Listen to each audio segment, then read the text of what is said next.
wind howled like a banshee through Stone Ridge, clawing at our roof and whispering chilling secrets in the bare branches. Christmas Eve, a night meant for carols and crackling fires, found me hunched over a glowing monitor, the only warm solace in the deserted IT office. My stomach gnawed with guilt, knowing Sarah wept alone at home, our Yuletide plans shredded by my forced overtime. She'd called hours ago, her voice laced with icy terror. A crash downstairs, the guttural yowl of our usually placid cat, a shadow hulking in the doorway. A hound from nightmare, bipedal and monstrous, its stench like decay and damp earth. It stalked through the house, a predator toying with its prey. Sarah, heart-hammering, clutched our sleeping son, barricaded in the darkness. Every unanswered call on my shift gnawed at my sanity. Each gust rattling the office windows echoed the phantom steps I imagined echoing through my home. Finally, freedom. The screech of tires on asphalt, a symphony compared to the tortured silence on the other end. Home, bathed in the harsh glare of police flashers, felt eerily alien. Sarah, safe but pale as moonlight, her eyes haunted by what she'd glimpsed. The cops chalked it up to the storm, another casualty of the wind's rampage. But the house bore silent witness to the truth. The Christmas wreath plucked from the door now crowned my son's toy box like a macabre offering. Presents, meticulously unwrapped, scattered like abandoned trophies. No valuables stolen, only a perverse game played in the hollow of our home. Sleep became a stranger that night. Every creak, every sigh of the wind, a potential nightmare on two legs. In the stark light of day, I scoured Home Depot, not for holiday decorations, but for iron and steel. My hands built a fortress, windows bricked with suspicion, doors banded with paranoia. The 12-gauge shotgun, gleaming in its rack, whispered a grim promise. Christmas may be stolen, but my family will not be its plaything. The beast may have slipped away, but the dance had just begun. And this time, the stakes were far too high to lose. The wind whispers still, but with a different tone now. It carries not the icy bite of winter, but the echo of a promise not of carols and cheer, but of a cold reckoning under the dying embers of Christmas. We wait, Sarah and I, shotgun heavy in my hand, the line between hunter and hunted blurred by the chilling memory of a monster masquerading as the night. Let it come again if it dares. This time, the Yule log will burn in the furnace of vengeance.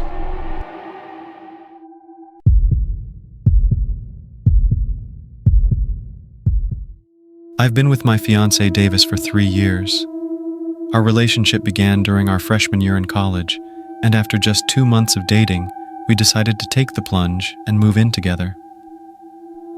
About a month before we wrapped up our first year of college, Davis moved in with my parents and me due to a falling out with his brother. Then, just 4 days before the end of our freshman year, we managed to secure our first house together. It wasn't a luxurious home by any means, but it was ours. Located in a neighborhood shrouded in shadows, it was chosen primarily for its affordability. The house had clearly seen better days. The roof was in desperate need of repair.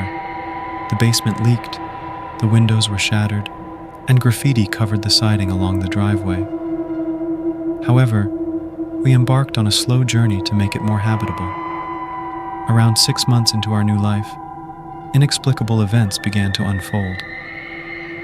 Initially, I brushed them off as mere quirks of an old house, perhaps the result of our frazzled nerves in an unfamiliar setting. Some mornings, I'd wake to find my clothes carefully laid out on the dresser, strewn across the floor, as though an unseen hand had thrown them into chaos.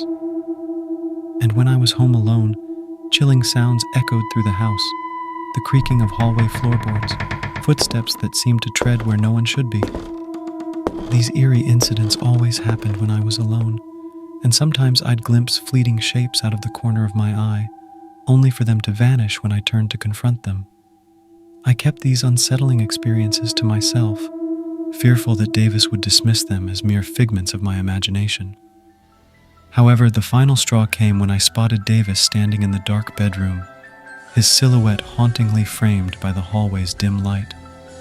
I called out to him, and he jumped, his voice trembling as he demanded to know where I had come from. I explained that I had just entered from the back porch, but his description of seeing me motionless in the dark bedroom, oblivious to his calls, chilled me to the core. When he turned his gaze back to the bedroom after hearing the back door shut, I had vanished entirely. I reassured him that I had been outside and reminded him of my fear of the dark, asserting that I wouldn't willingly stand in it. We held each other, trembling, as unease enveloped us. The next ominous occurrence unfolded a week before Christmas. I was someone who reveled in festive lighting, so there was always some illumination in the house, whether from the house lights or decorations indoors and out. On this particular night, I had returned home from work, bone-weary, and settled on the couch to watch YouTube videos. I must have drifted into sleep within minutes. I awoke to a deafening silence that had swallowed the house's familiar hum. There was always some form of background noise, a fan's whisper or gentle white noise, but now an eerie hush pervaded the air. Worse yet, all the lights had been snuffed out. My attempts to use my phone for light proved futile. Its screen displayed a chilling 0% battery. Panic engulfed me. I couldn't even discern the time because the digital clocks lay powerless. The house had plunged into an abyss of darkness where unseen horrors could lurk inches away. I remained frozen, struggling to control my breathing while straining to listen for any sound. After an agonizingly long silence, I heard it. A haunting, creaking sound emanating from the basement stairs. Dread washed over me as I realized that I might not have locked the basement door upon returning home. I didn't dare confirm it. Instead, I sprinted for my bedroom, slamming and locking the door behind me. From behind that door, I heard the basement door swing open and swift, malevolent footsteps raced down the hallway. I pressed my body against the door, huddled low, clutching my phone tightly. Whatever it was, it entered the other bedroom first, initiating an unsettling symphony of scratching and chaos. As the cacophony slowly ebbed, I feared the worst, until I heard it approaching my door, the very door against which I pressed myself. I stifled a cry. My hand clamped over my mouth as the door was assailed with frenzied scratches and pounding. The entity or entities on the other side were acutely aware of my presence, and an ominous voice in my mind warned that admitting them would mean the loss of Davis forever. I clung to the door, time slipping away like an eternity. Finally, I heard those menacing footsteps retreat, their echoes fading into the abyss of the basement. Then, to my astonishment, the hallway lights beneath my door flickered to life. My phone miraculously powered back on, its battery nearly full, and a barrage of missed calls and messages from Davis filled the screen, a panicked inquiry into why my phone had been off and what horrors had unfolded. It was only 1 a.m. Davis was still at work, closing up. I activated my phone's flashlight, stood up with trepidation, and cautiously opened the door. To my disbelief, there was nothing, absolutely nothing had transpired in reality. Shivering with fear, I refused to stay alone in that house any longer. I gathered my vape, my phone, and a knife from my purse, retreating outside into the chilling darkness to await Davis's return. When I recounted the night's horrors, he remained skeptical.